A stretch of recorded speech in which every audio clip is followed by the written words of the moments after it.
E o tema dessa mensagem é: não andeis ansiosos. E a gente está vivendo um tempo onde a gente não pode permitir que a ansiedade, que o medo, que a insegurança tome conta da nossa vida. Muitas vezes algumas coisas acontecem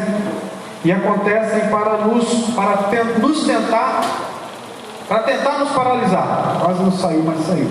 Para tentar nos paralisar. E o Senhor, Ele sempre vai enviar o escape. O Senhor, Ele sempre vai ter o melhor para os teus filhos. E nesse tempo onde a gente está vivendo aí uma crise global, uma pandemia que tem gerado um medo também global, nós não podemos andar ansiosos.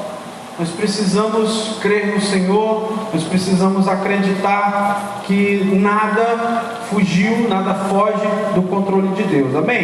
Você abriu sua Bíblia, você conseguiu achar em Lucas capítulo 12? Amém? Lucas capítulo 12, versículo 22, vamos ler, diz assim a palavra do Senhor: e disse a seus discípulos: portanto vos digo, não estejais apreensivos pela vossa vida, sobre o que comereis, nem pelo corpo, sobre o que vestireis, mas é a vida do que o sustenta, e o corpo mais do que as vestes. Considerai os corvos, que nem semeiam, nem cegam, nem têm despensa, nem celeiro, e Deus os alimenta. Quanto mais valeis vós do que as aves? E qual de vós, sendo solícito, pode acrescentar um côvado à sua estatura? Pois se nem ainda podeis as coisas mínimas, por que estáis ansiosos pelas outras?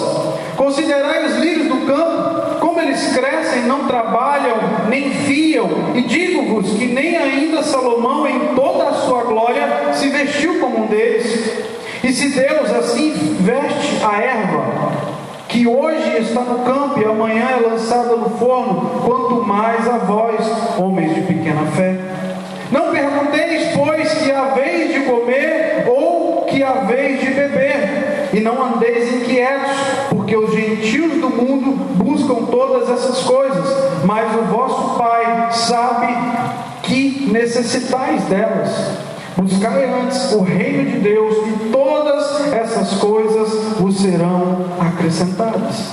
Feche teus olhos por um instante, curva a cabeça. Pai, em nome de Jesus, Senhor, eu quero te pedir, Espírito Santo, que não seja eu a falar, que não sejam as minhas palavras, que não sejam palavras humanas, mas sejam as tuas, Senhor, a serem ditas através da minha vida. Usa-me, Senhor, como instrumento nas tuas mãos, que o Senhor possa preparar cada coração, que possamos estar receptivos à tua palavra, Senhor, e que possamos entender nessa noite que o Senhor ainda é o mesmo ontem, hoje e será eternamente, e que nada fugiu, que nada fugirá do teu controle, em nome de Jesus. Amém. Amém, querido? Você pode dar uma salva de palmas ao Senhor por essa palavra?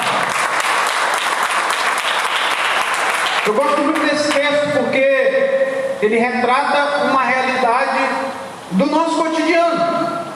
Porque o ser humano é ansioso. O ser humano ele é ansioso.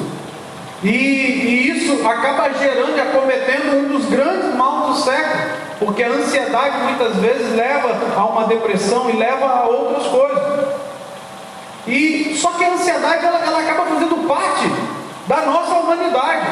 O ser humano ele quer conquistar algumas coisas, ele quer atingir aquela meta no trabalho, ele quer ser promovido, ele quer ter um casamento bem sucedido, ele quer entrar na faculdade, ele quer, enfim, conquistar algumas coisas. E muitas vezes andamos ansiosos pensando nessas coisas. E por que eu acho esse texto lindo? Porque o Senhor, na verdade, está falando aqui, e Ele está usando exemplos para nos fazer entender que, para que ficar ansioso? Os corvos não plantam, nem colhem, cegam é colher. Eles não plantam, nem colhem, e mesmo assim eles não morrem de fome. Os lírios do campo, eles não têm como, eles não se vestem, mas nem Salomão, em toda a sua glória, se vestiu de uma forma tão magnífica e linda como aqueles lírios do campo. Então por que nós andamos ansiosos? Com o que haver de comer, com o que haver de beber, com as nossas vestes, com o nosso futuro, com a incerteza certeza desses dias de hoje? Se a gente for lá, se você olhar para o ladinho aí, você vai ver que hoje tem bem mais cadeiras vazias do que o normal.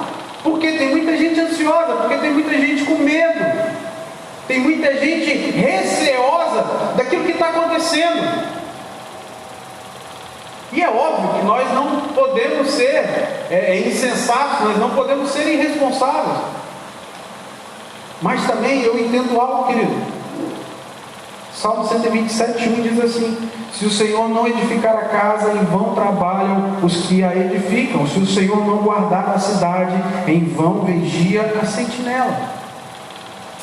Esse texto, ele está falando para mim e para você: se o Senhor não estiver conosco, se nós não estivermos com a nossa vida pautada no Senhor, se nós não colocarmos o nosso futuro, a nossa vida, a nossa família, os nossos projetos, os nossos sonhos nas mãos do Senhor, e se nós não crermos e acreditarmos naquilo que Ele há de fazer por nós, em vão vai adiantar, e de nada vai adiantar todo o nosso esforço, de nada vai adiantar o álcool em gel que a Cris está colocando na nossa mão ali, na sua mão quando você entrou. Se o Senhor não guardar, se o Senhor não proteger, então eu volto a dizer, a gente não vai ser irresponsável, a gente precisa sim ponderar algumas coisas, mas nós precisamos acreditar, querido, que aquele que nos chamou, Ele é fiel e justo, e Ele vai fazer infinitamente mais do que aquilo que pedimos ou pensamos. Então, nós não podemos andar ansiosos. Eu estou dando um exemplo com relação ao que estamos passando no atual momento, na nossa atualidade, mas isso é para um todo, isso é para a nossa vida. A gente não pode andar ansioso. Você está buscando, está galgando aí um crescimento, você está buscando uma promoção, você está buscando uma ordenação pastoral, sei lá, seja lá o que for, não andeis ansiosos, descansa o teu coração, acredite que o Senhor, Ele tem o melhor para você. Salmo 37:7 diz assim: descansa no Senhor e espera nele, não te indigneis por causa daquele que prospera em seu caminho, por causa do homem que executa astutos intentos. Ou seja, precisamos descansar no Senhor. Eu não posso olhar para o meu irmão, eu não posso olhar para a pessoa que está do meu lado, não é porque fulano está prosperando, Beltrano está prosperando, está dando certo com A, B ou C, que tem que acontecer na minha vida daquela forma. Eu não posso me medir, eu não posso basear a minha vida na vida do meu irmão. Amém? Eu não posso basear se eu estou sendo uma pessoa próspera olhando para a vida do meu irmão. Foi gerada uma grande confusão no Brasil, isso não tem nada a ver com o coronavírus, mas quando começaram a pregar a teologia da prosperidade. E aí eu não posso mais ficar doente, porque se você está doente, você está em pecado, porque a teologia da prosperidade, ela fala isso. Se você não está rico, se você não está enriquecendo, se você está devendo no banco, se você não está prosperando, se a sua vida não está andando para frente, tem alguma coisa errada, você está em pecado. E na verdade não é nada disso. Não é nada disso. Muitas vezes nós estamos colhendo o que nós plantamos lá atrás. Não tem nada a ver com pecado, tem a ver com escolhas erradas. Amém? Tem a ver com posicionamentos errados. E aí eu colho algo que não é tão bom assim, algo que eu não gostaria de colher, mas não tem a ver com uma vida de pecado, tem a ver com escolhas erradas, tem a ver com investimento errado, tem a ver com fazer aquilo que talvez o Senhor não mandou eu fazer. Então a teologia da prosperidade, ela veio trazendo esse peso para nós como igreja, e aí nos fez viver uma vida onde nós olhamos muito para o nosso irmão. Nós olhamos muito para o nosso vizinho, e aí a gente fala, mas o vizinho, meu vizinho, ele é ímpio. E é isso que o Salmo 37:5, é isso que o salmista está falando. A gente não tem que ficar indignado por causa daquele que está prosperando, por causa do homem que executa astutos intentos. Ou seja, o homem está fazendo talvez coisas erradas, e aí a gente está olhando para a vida dele, ele está prosperando, e aí a gente não sabe como é que ele está prosperando, mas a gente muitas vezes quer ter aquilo que aquele homem, aquela pessoa está tendo. A gente passa a invejar aquela pessoa, mas a gente não sabe o que está por trás disso tudo. Então, queridos, não é tempo de nós andarmos ansiosos, é tempo de nós aprendermos a descansar no Senhor, é tempo de nós colocarmos o nosso coração no Senhor, é tempo de nós nos voltarmos para o Senhor, é tempo de nós acreditarmos que Ele é o mesmo ontem, hoje e será eternamente, e que nada mudou, e Ele vai continuar a nos proteger, Ele vai continuar a nos guardar, Ele vai continuar a preparar você para viver coisas novas e grandes nele. Pastor, o que eu preciso fazer? Descansa nele. Descansa nele. Muitas vezes essa ansiedade, ela nos faz e nos leva a tomar decisões que a gente deixa de lado o próprio Deus. Porque descansar no Senhor, querido, não é você colocar uma rede na varanda da tua casa, você fazer um cafezinho, um chá, um suco, né?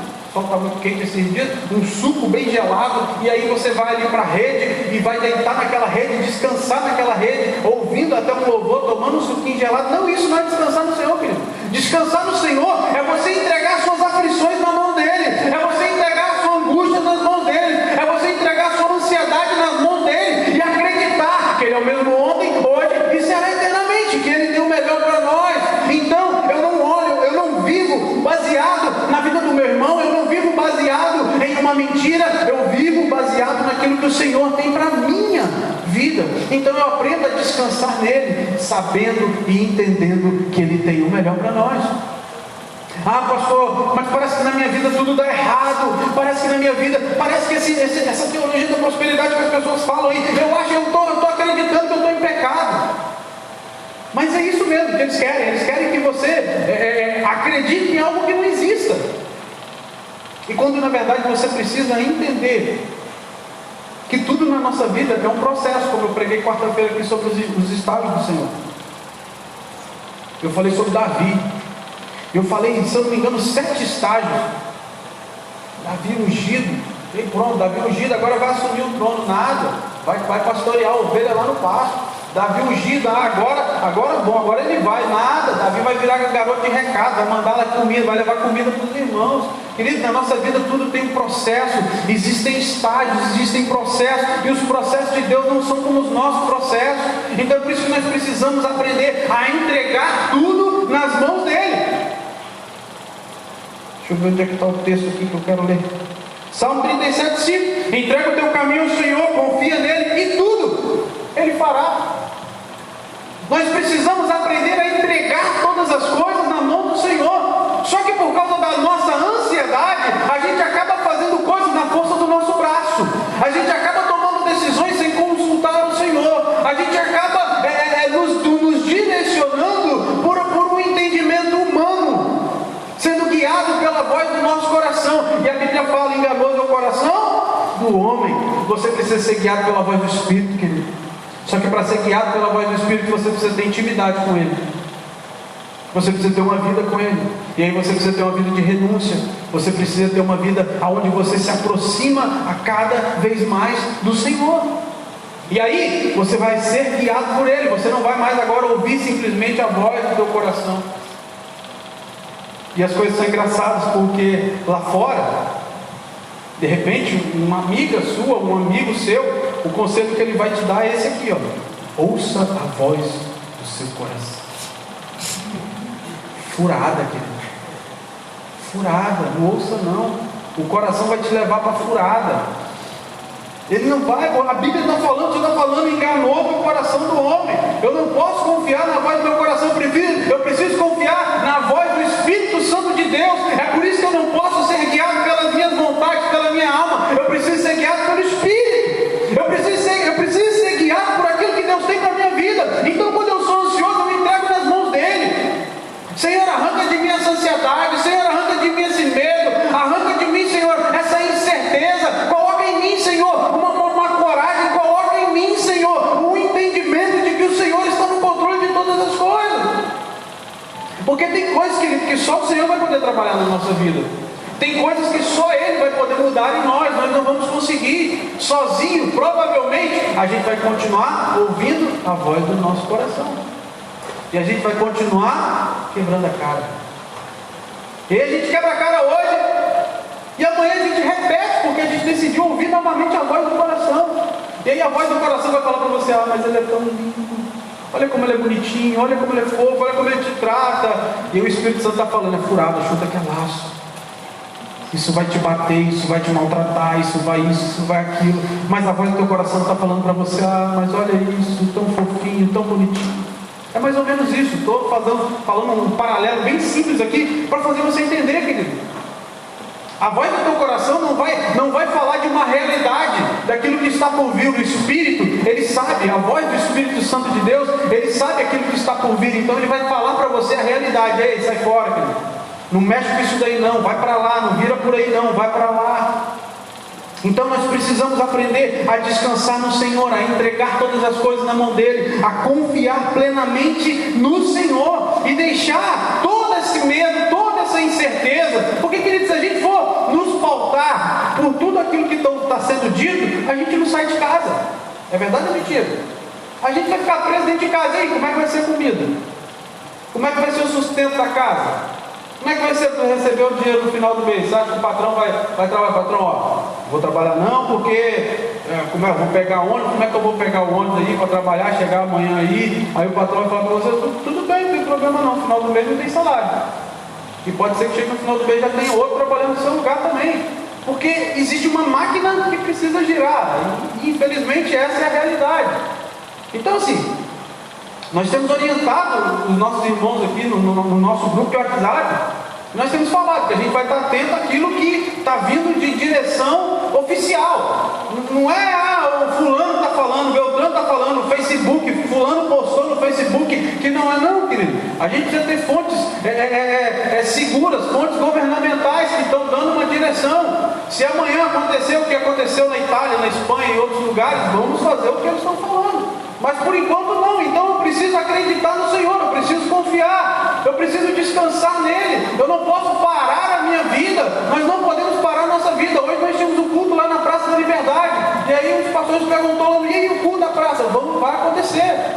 O mesmo cuidado que a gente vai ter na igreja, vamos ter o mesmo cuidado lá na praça. Evite o toque, evite o abraço. E queridos, isso é difícil para nós. A Ana Cristina estava até brincando, pastor, esse coronavírus tem que passar logo, porque crente não dá, pastor. Crente sem abraçar, crente sem dar um beijo, crente sem... Né? E crente é assim mesmo, a gente é assim mesmo. A gente chega lá na praça, a gente abraça o morador de rua, a gente não tem essa com a gente. Só que eu falei para eles, sejam prudentes, sejam sensatos, mantenham, não dá um aperto de mão, não vai abraçar, mas não vamos parar até segunda ordem.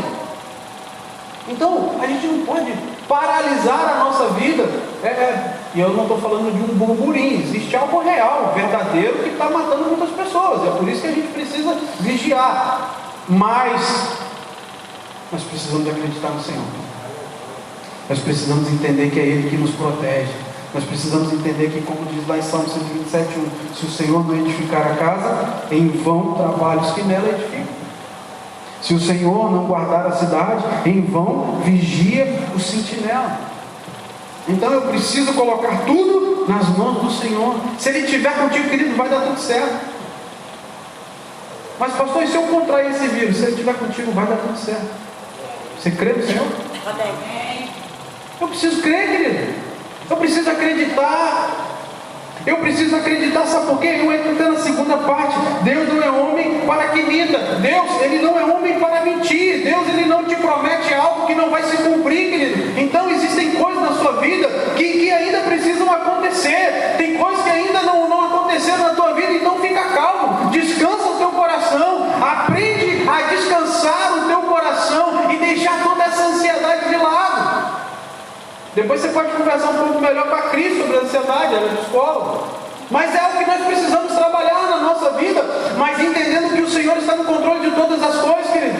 Entendendo que eu preciso colocar todas as minhas angústias, todas as minhas aflições, todos os meus medos, todos os meus anseios na mão dele. Se eu fizer isso, querido, vai dar tudo certo. O problema é que eu quero fazer na força do meu braço. O problema é que Deus prometeu algo, mas aí eu fico criando meios, eu fico criando situações para que aquilo que Deus prometeu se cumpra. Opa, então eu não estou acreditando no Senhor, porque eu não estou aguardando, eu não estou esperando o Senhor sentar numa rede, ou sentar no sofá e esperar o milagre acontecer. Não tem a ver com isso. Quando nós nos propusemos, o Ângelo falou aqui sobre a questão da compra do nosso local. Quando nós nos propusemos a comprar esse local, nós tínhamos muita fé. Quem é membro aqui sabe disso. Muitos falam, pastor, você é maluco. Como é que a gente vai comprar isso?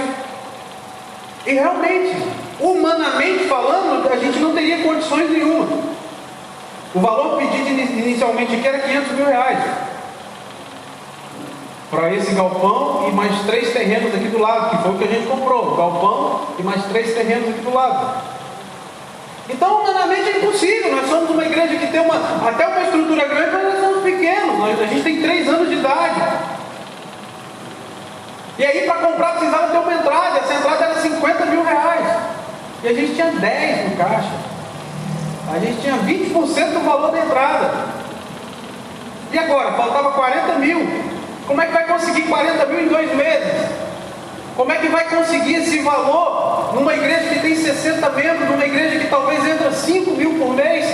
Aí tira tudo que gasta de aluguel que pagava, de luz, de compromisso de coisas, de investimentos, que a gente está sempre investindo em algo novo aqui na igreja. E aí de repente sobra 2 mil no final do mês. Como é que a gente vai juntar 40 mil em 2 meses? É impossível. Não havia essa possibilidade. Humanamente não havia essa possibilidade, mas havia uma fé inabalável. E aqui, querido, eu falo logo para vocês, eu não permiti que essa ansiedade tomasse conta do meu coração. Tudo bem, eu posso ter ficado agoniado alguns dias. Esse sou eu. Eu sou assim, quando eu entro no negócio, eu vou até o fim. Eu vou até conseguir. E eu vou dar um jeito. Só que eu não vou na força do meu braço, eu vou com o Senhor à frente dessa batalha, porque na força do meu braço é impossível, eu não conseguiria jamais. Então, às vezes a gente confunde essa questão do descansar no Senhor e a gente quer que Ele faça tudo. Existem coisas no descansar que somos nós que fazemos, filho. Quando eu saí da última reunião, da reunião que nós selamos o compromisso de venda, de compra desse local, e que faltava 40 mil para dar a entrada, e eu tinha menos de 2 meses, na verdade, para dar a entrada, no mesmo instante que eu saí do local, eu peguei meu telefone e liguei para um amigo meu. Falei, cara, Deus abriu uma porta, nós não temos condições, mas eu não posso perder essa oportunidade. Eu não sei o que você pode fazer, eu não sei como você pode nos ajudar, mas a igreja precisa de 40 mil. E a gente vai pagar. Como? Mas a gente vai pagar. E aí liguei para esse amigo, falei essas coisas para ele. Era uma conversa que era para ser pessoalmente, mas não dava. Muito difícil de encontrar esse amigo. E eu liguei. E conversei com ele. Ele, Ronaldo, eu vou ver aqui. Não vou te prometer nada, mas eu vou ver aqui o que eu posso fazer. E aí eu entro em contato com você. Eu falei, amém. E aí eu descansei do Senhor. Eu entreguei nas mãos dele, eu fiz a minha parte. Eu fiz aquilo que estava ao meu alcance. E entreguei nas mãos dele. Poucos dias depois, uma semana depois, ou 10 dias, não sei, alguns dias depois, ele me mandou uma mensagem. Falando que ele tem como premissa não emprestar, porque ele já perdeu a amizade por causa disso. E ele tinha resolvido que não teria como ele emprestar nenhum valor para nós, mas que ele estaria doando 15 mil reais para a igreja. Aí eu falei, aleluia. O primeiro passo foi dado. A gente saiu de 20% para 50%. 10 que a igreja tinha, com 15 e 25. Faltava agora só a metade. Já andamos na metade do caminho. E isso faltava aí agora um mês e pouquinho. E nisso, eu mandei esse áudio, ele me mandou um áudio, eu mandei esse áudio para minha mãe. Eu compartilho muitas coisas com os meus pais, com a minha irmã, que moram lá no Pará, e eu mandei para minha mãe esse áudio. E aí em seguida, o meu pai, que não tem celular, que não sabe mexer em WhatsApp, que não tem, meu pai é brucutu, bicho do mato. A gente chama ele de Velho do Rio. Quem lembra do Velho do Rio? É uma novela antiga, Pantanal. A gente chama meu pai de Velho do Rio. E aí meu pai respondeu. Minha mãe botou lá para gravar e ele respondeu um áudio chorando e pedindo para eu orar, que se ele conseguisse fazer um negócio, ele ia dar o restante dos 25 mil que faltavam. O negócio que ele queria não deu certo.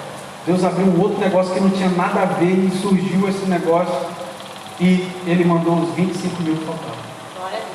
Quase 10 dias antes do prazo que a gente tinha para pagar o sinal, a entrada, nós conseguimos os 50 mil reais. Por que eu estou falando isso? Porque a gente precisa aprender a descansar no Senhor, querido. Descansar no Senhor não é não fazer nada. Não é eu ir para um arredo ou para o meu sofá. Não é eu estar desempregado e ficar orando todos os dias: Senhor, abre uma porta de emprego para mim, Senhor, abre uma porta de emprego para mim, Senhor, abre uma porta de emprego para mim. Vai botar comigo, irmão. Tive que falar isso com esse cidadão. Um dia ele disse: mas eu não quero trabalhar. Aí já tinha tido uma crise anterior. Crise, né? Cada 15 dias tinha uma crisezinha. Aí fui, falei: vem cá, beleza, você quer trabalhar? Você colocou o currículo em quantos lugares? Nenhum. Eu falei: então você toma vergonha dessa tua cara e vai botar currículo. Como é que você quer que Deus abra uma porta de emprego? O que você está fazendo para Deus abrir uma porta de emprego para você? Foi mais ou menos assim que eu falei, com muito amor e carinho, né? E para a glória de Deus ele está empregado. Recebeu o salário, deu o dízimo. Foi o que? Domingo? Domingo passado, na quarta? Acho que foi domingo. Domingo passado, deu o dízimo do salário dele. Então, querido, a gente precisa aprender a descansar no Senhor. Não andar ansiosos, entregar a nossa vida nas mãos do Senhor, entregar os nossos problemas, as nossas angústias, as nossas aflições nas mãos do Senhor. Ele é o mesmo ontem, hoje e será eternamente. Nós não tínhamos condições nenhuma de comprar esse lugar, querido, e hoje nós temos um contrato com esse lugar no nome da nossa igreja. Uma igreja de 3 anos de idade. A gente vê por aí igrejas de 10, 15 anos que não conseguiram comprar. Às vezes nem sei lá o que, coisa simples. Um lugar pequeno não consegue. A gente está se vangloriando, não. A gente é melhor que ninguém, não, jamais. Só que a gente também tem uma fé, a gente tem uma coragem, a gente tem uma ousadia, querido, que a gente precisa ter. E é isso que você precisa entender. O não andar ansioso não quer dizer que você tem que ficar lá: ó céu, ó vida, nada dá certo na minha vida. Não, não, você precisa levantar a tua cabeça. Você precisa entender que Deus tem um processo, e nesse processo Ele tem o tempo dele. Eclesiastes 3:1 diz que há tempo para todo propósito debaixo do céu. Então eu entendo que Deus tem um processo na minha vida, mas eu também não fico parado. Eu ajo, eu faço algo, eu me movimento. Porque quando a gente vai dividir a palavra oração, a gente divide ela no meio. A primeira parte é orar, a segunda é ação. Não adianta você orar se você não está fazendo nada. Não adianta você orar para que o seu casamento melhore se você não está fazendo nada para que o seu casamento melhore. Porque a gente é muito assim, a gente pede: Senhor, muda meu casamento, muda meu marido, muda minha esposa. A gente quer que Deus sempre faça na vida do outro. E você? Você está pedindo para Deus te mudar? Você está pedindo para Deus sossegar o teu facho? Você está pedindo para Deus: Senhor, controla a minha língua? Você está pedindo? Porque é sempre assim, a gente pede para Deus mudar o outro. Não, Senhor, porque se o Senhor mudar ele, se o Senhor mudar ela, as coisas vão mudar. Não, querida, a mudança que a gente quer no outro precisa começar em nós. Então é por isso que a oração, ela é pautada numa ação. Não adianta você só orar pela mudança do teu casamento. Não adianta você orar pela transformação do teu filho. Não adianta você orar pela falta de emprego se você não está fazendo nada para que isso aconteça. Então eu preciso aprender a fazer a minha parte, descansar no Senhor e entender que Deus não é homem para mentir. Porque aquilo que Ele promete, Ele cumpre. Porque Deus é diferente de mim e de você. Muitas vezes a gente vai prometer algumas coisas, a gente infelizmente não vai conseguir cumprir. Quantas vezes, irmãos, eu já falei algo para algum irmão, eu falei que eu me comprometi em ir numa festinha, num negócio, e em cima da hora eu não consegui. Então, Deus não é como a minha pessoa, Deus não é como você, que a gente muitas vezes não consegue cumprir com aquilo que a gente promete. Não, Deus é diferente, querido. Ele prometeu, Ele cumpre, Ele é fiel, Ele é justo. Olha o que Ele diz lá em Números 23:19: Deus não é homem para que minta, nem filho do homem para que se arrependa. Porventura diria Ele e não o faria, ou falaria e não o confirmaria? Não, querido, Ele é fiel, Ele vai fazer aquilo se cumprir na tua vida, mas você precisa também entender que tem algo que você precisa fazer. O mundo está em crise? Está em crise. O mundo está com medo? Está com medo. Mas você vai parar a tua vida por causa disso? Você vai parar os teus projetos por causa disso? Você vai parar os teus sonhos por causa disso? Não! Coloca Deus à frente desse propósito aí, querido. Coloca Deus à frente desse projeto e vai, e aí faça a tua parte. Lava a mão toda hora. Chegou alguém perto aí, opa, tudo bem contigo? Também. Já sai pela culatra, né? Faz a tua parte. O cumprimento agora é assim, né? Como é que é o outro? Cadê o anjo? Tem um negócio de... Peraí. Não, você vai ter que fazer isso aqui. Vem cá, vem na frente aqui. Aí tu vai fazer isso aí aqui na frente aqui. Da igreja ver, porque ninguém viu. Vai, vira para ele lá e fala como é que é. Graça e paz. Não, o X aqui é baixa. Irmão, faz a tua parte, mas coloca nas mãos do Senhor e vai. E vai, não fique prostrado, não fique, Senhor, tá vendo a minha vida tudo tá errado. Agora que ia acontecer, tá vendo, vem esse vírus aí e não vai permitir eu fazer nada. Ei, querido, não permita que aquilo que o diabo está tentando incutir, porque o diabo está tentando colocar medo, querido, no mundo. Essa é a realidade.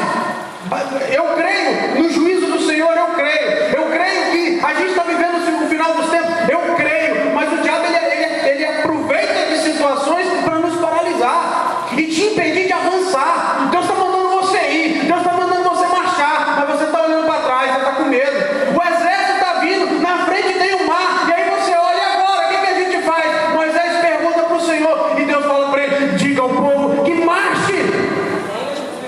Mas pastor, tem um mar na frente, querido. Deus vai abrir esse mar para você. Deus vai cegar os seus inimigos. Deus vai te cobrir, Deus vai te esconder, Deus vai te proteger. Mas não se prostre, não se entregue, não andeis ansiosos. Não deixe que essa ansiedade te paralise. Não deixe que essa ansiedade te impeça de viver aquilo que Deus tem para a tua vida. Porque muitas vezes a ansiedade faz isso com a gente. Ela nos paralisa de tal forma que na verdade hoje existe a crise de ansiedade, né, Cristo? E uma crise de ansiedade, ela gera situações terríveis. Porque a ansiedade é aquela situação, um exemplo simples, eu quero comprar algo. Eu sou ansioso nisso. Confesso meu pecado. Enquanto eu não compro, eu não sossego. Enquanto eu não resolvo aquilo ali, eu não sossego. Eu sou ansioso nisso. Mas existe crise de ansiedade, né, Cris? E a crise de ansiedade, ela traz sintomas terríveis. Ela paralisa uma pessoa, ela gera um pânico, ela gera... Fala alto aí, Cris, o que é? Quais são os sintomas da crise de ansiedade? Em crise de ansiedade, uma pessoa pode ter taquicardia, pode ter sudorese, que é fome em excesso, pode realmente ter paralisia de membros, né? Ela não vai conseguir andar, insônia, falta de apetite, falta de ar, dor de cabeça, entre outros sintomas.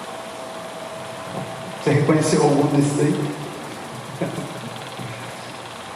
Mas você está vendo o nível que é, o grau que é. Uma coisa é a gente ser ansioso e a gente querer aquela situação e a gente querer resolver e tal. Outra coisa é o nível que isso toma e que pode gerar crises de ansiedade, que até te paralisa os seus membros, paralisa o seu corpo. E eu acabei de falar, o diabo ele quer nos paralisar, querido. O diabo ele quer colocar um medo, um pânico geral, a tal ponto de nos paralisar e nos impedir de avançar e nos travar. Porque a crise de ansiedade ela gera isso. Mas se eu acredito no Senhor, se eu confio no Senhor, se eu entrego a minha vida a Ele, se eu aprendo a descansar nele, querido, não tem crise, não tem vírus, não tem demônio, não tem homem, não tem ninguém que me impeça de cumprir aquilo que eu proponho dentro da minha vida. Então eu prossigo em direção ao alvo. Elevo meus olhos para o monte, de onde me virá o socorro? O socorro vem do Senhor que criou os céus e terras.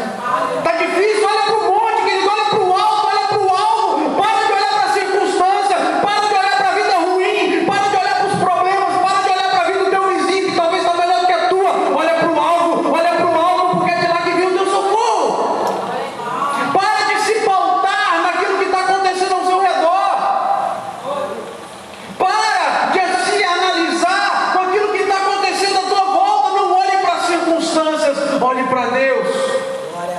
A circunstância vai querer te paralisar. A circunstância vai falar assim para você, mas você vai lá? Desse jeito, todo errado, no pecado. Você vai fazer isso? Você não pode fazer isso. As circunstâncias, elas vão querer te impedir de todas as formas de avançar. O medo, a incerteza, a ansiedade, a angústia, a aflição. Só que eu não posso olhar para isso, querido. Eu preciso aprender a confiar no Senhor. Se o Senhor não edificar, em vão vigia o sentinela. Não adianta, querido, você fazer tudo, mas você não colocar Deus nesse propósito. Não adianta você fazer a tua parte, mas não colocar Deus nesse projeto. Quer ter um projeto bem sucedido? Coloque Deus à frente. Coloque Deus à frente. E aqui é o caminho para a gente finalizar, que eu quero finalizar exatamente falando sobre isso. Busque em primeiro lugar o reino de Deus. Sabe por que muitas vezes muitas coisas não acontecem na nossa vida? Porque a gente prioriza tudo menos o reino de Deus. E a gente precisa entender isso. Estive até visitando uma família essa semana que a gente falou sobre isso. Priorizar o reino de Deus não é exatamente você priorizar a igreja. Não é você priorizar o trabalho da igreja. O reino de Deus é muito maior do que isso. E a gente precisa amadurecer e entender isso. A gente precisa entender que o reino de Deus, ele está dentro de nós. Então aonde nós vamos, nós carregamos o reino de Deus conosco.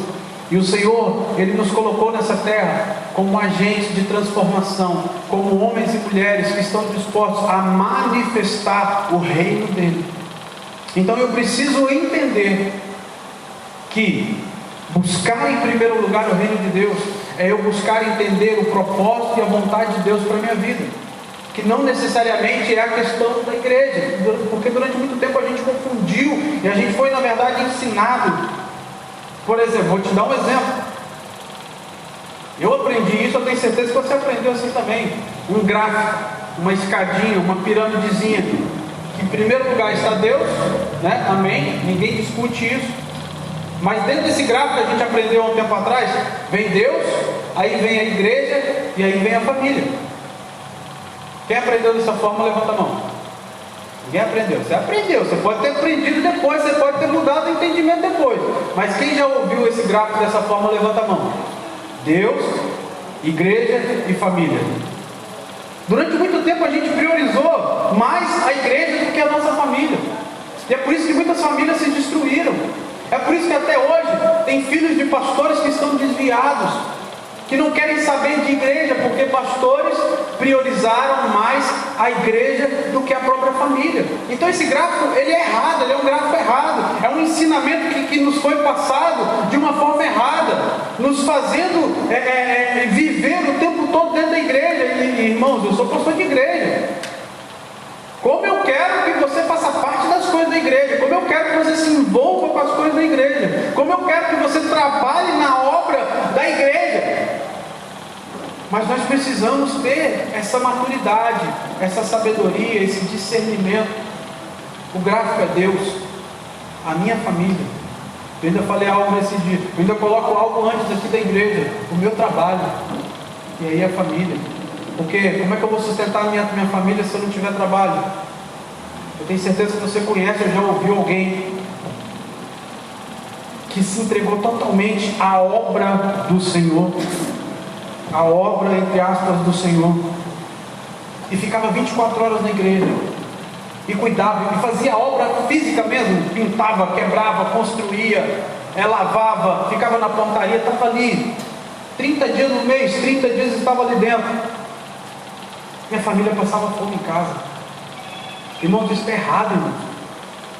Isso está errado. Eu não posso fazer isso. Isso é um crime contra a minha família. Eu tenho certeza que Deus, ao olhar uma situação como essa, eu tenho certeza que Deus não se agrada disso. Ah, por que Deus então não envia provisão? Porque na verdade você está fazendo algo errado. Porque Ele não está mandando você se enfurnar dentro de uma igreja. Ele está mandando você cuidar da tua casa, cuidar da tua família. E crer nele, porque Ele vai enviar a provisão. Ah, pastor, mas Deus envia a provisão para aqueles que se lançam na obra dele, querido. É uma coisa que a gente precisa entender com muito cuidado. A gente precisa entender isso com muito cuidado. Cumprir o chamado do Senhor não tem a ver com eu negligenciar a minha casa, a minha família. Eu não posso cumprir, entre aspas, um chamado, mas eu negligenciar a minha casa. E os meus filhos crescerem totalmente desconectados da casa, da própria igreja, porque eles não querem estar na igreja por tudo aquilo que aconteceu. Então, buscar o reino de Deus em primeiro lugar não é eu estar todos os dias na igreja, aqui na estrutura, no prédio igreja, e deixar minha família de lado. Você busca em primeiro lugar o reino de Deus, querido, quando você prioriza a sua família. Amém? Eu falei aqui um tempo atrás, eu não me arrependo não do que eu falei, porque hoje às vezes, de vez em quando eu colho os frutos daquilo que eu falei. Eu falei, querido, se tiver um domingo, se sua família tiver com problema, se você tiver que escolher entre ir para o shopping, passear com a tua família, que você não está tendo tempo, e vir para a igreja, vai passear no shopping. Porque não adianta você estar aqui dentro da igreja, marido de um lado, esposa do outro, filho que não fala com o pai, ou o marido está até junto ali, mas está um de cara feia. Se falar para o pastor pregar e falar assim, ó, fala para o teu irmão, eu te amo, vai olhar e... O que adianta estar dessa forma dentro da igreja? Como eu falei isso, por isso que eu falei, hoje eu me arrependo, porque volta e meia os obreiros metem o pé, vai passear, e aí deixa a gente na mão, né? Mas amém.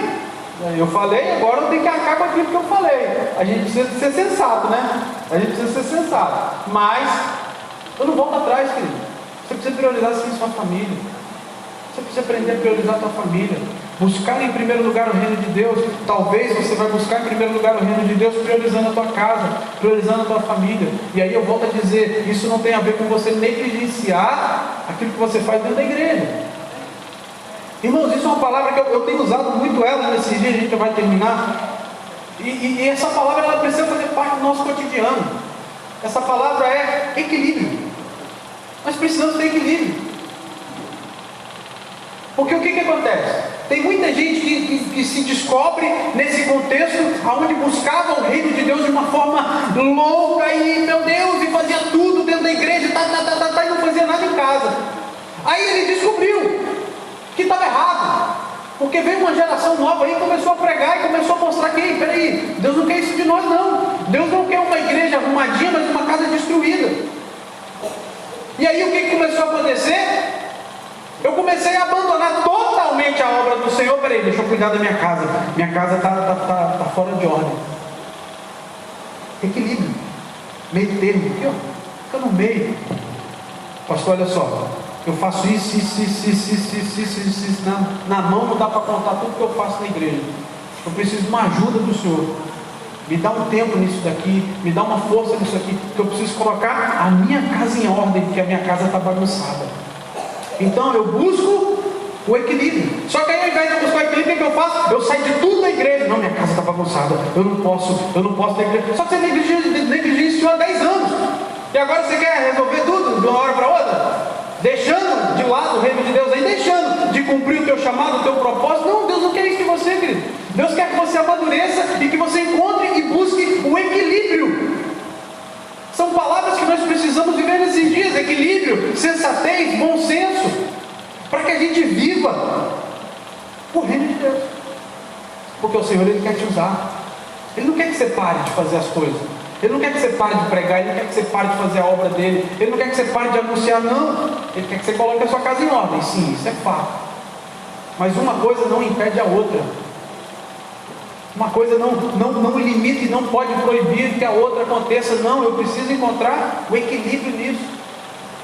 E aí tem a ver com não andar ansioso, porque se eu entendo, e se eu descanso no Senhor, e se eu aprendo a entregar nas mãos do Senhor, eu vou entender e eu vou começar a viver essas coisas aqui com equilíbrio. Eu vou descansar nele, eu vou entender que ele não é homem para mentir, eu vou começar a buscar o reino de Deus agora com equilíbrio, eu vou começar agora a buscar o reino de Deus de uma forma que eu não buscava antes, e agora eu vou começar a servir a minha casa e a minha igreja, e eu vou conseguir conciliar todas essas coisas. Amém, querido? Então a gente não pode andar ansioso. Deixa essa ansiedade de lado, tira isso do teu coração. Pastor, mas eu não estou conseguindo sozinho, peça ajuda do Espírito Santo. Pastor, está difícil, peça ajuda da Cristina. Marque uma consulta com ela. Ela não vai poder te atender, mas ela vai te indicar uma amiga dela, um amigo dela. Porque pelo código de ética da profissão, ela não pode atender pessoas que fazem parte de uma comunidade, enfim. São coisas que a gente precisa entender, querido, que nem tudo é espiritual, tem coisas que são naturais. E aí eu vou precisar trabalhar isso na minha mente, na minha cacholinha, porque tem coisa que está desorganizada dentro da cabeça, então eu preciso botar em ordem, eu preciso colocar a casa em ordem. Amém? Fica de pé comigo em nome de Jesus. Não é tempo de desespero, querido. É tempo de entendermos o chamado do Senhor. É tempo de entendermos aquilo que o Senhor quer fazer. É tempo de confiarmos, é tempo de acreditarmos, é tempo de colocarmos a nossa fé em ação. Querido, é em meio à crise, é em meio ao caos que o poder de Deus se manifesta. Deus usa situações como essa, Deus usa uma pandemia como essa, para que nós possamos juntos manifestar o reino de Deus e mostrar que nós somos diferentes. Não é que nós somos intocáveis, não é que nós somos incontagiáveis, não tem nada a ver com isso, querido. Todo mundo está sujeito a contrair esse vírus. Agora, eu contraindo, eu preciso acreditar que isso não é para a morte, mas é para a glória dele. Eu preciso acreditar que ele está no controle, porque ele não é homem para que minta, que nada foge do controle dele, querido. Nada foge do controle de Deus. Não existe. Se você está passando pelo vale, se você está passando pelo deserto, se você está passando por uma provação, tudo que você está passando com autorização e permissão do Senhor. Ele está ali lado a lado com você, porque se ele não tivesse, você já teria desistido, você não teria conseguido. Então creia, acredite, entrega nas mãos dele as suas angústias, as suas aflições, os seus medos, os seus anseios. Não é tempo de andarmos ansiosos, não é tempo de andarmos sem saber o que fazer, não é tempo, querido, de você ficar por aí, não, é tempo de nós acreditarmos no Senhor e confiarmos nele, que fazendo a vontade dele, entendendo o chamado, entendendo o propósito dele, entendendo o processo na qual a gente está vivendo, sabe o que vai começar a acontecer? A bênção que você tanto queria vai começar a correr atrás de você. Deuteronômio 28. E todas essas bênçãos virão sobre ti e te alcançarão quando ouvires a voz do Senhor teu Deus. É tempo de você ouvir a voz do Senhor, querido. É tempo de você parar de ouvir a voz do teu coração, a voz da tua vizinha, do teu vizinho. É tempo de você começar a ouvir a voz de Deus. É tempo de você se aconselhar com o homem e mulher de Deus. É tempo de você pedir direção para um homem e para uma mulher de Deus que tenha vida com o Espírito, para que você seja direcionado não por uma voz humana, mas para aquilo que é a vontade de Deus para a tua vida. Muita gente quebra a cara, muita gente não consegue. Por quê? Porque quer fazer do seu jeito, quer fazer na força do teu braço. E eu te mostrei nessa noite que descansar no Senhor não tem a ver com não fazer nada, mas também não tem a ver com eu fazer tudo. Eu faço a minha parte. Você tem feito a tua parte? Você tem buscado? Você tem orado? Você tem jejuado? Qual é a ação que você tem tido nesses dias? Qual é a ação que você tem tomado em relação a essa situação de angústia, de aflição? Qual tem sido a ação que você tem feito? Ah, pastor, minha ação que eu tenho feito com mais frequência é chorar. Ah, pastor, estou chorando nos pés do Senhor. Amém, querido, é um bom lugar para você chorar, mas não adianta você só ficar chorando. Você precisa fazer algo para mudar essa história. Você precisa fazer algo para mudar essa situação. E isso ninguém pode fazer por você. Eu não posso, o Senhor não pode, porque tem coisas que Ele espera o nosso posicionamento. Querido, a bênção do Senhor, ela é condicionada ao nosso posicionamento. Deus, Ele age mediante ao nosso posicionamento. Sabe o que é fé? Fé é eu estar aqui, não vou fazer isso, obviamente não é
pessoal que nos acompanhou aí pelo Face, os irmãos da igreja que ficaram com medo, que ficaram em casa vendo pelo Face, ó, receberam a bênção também.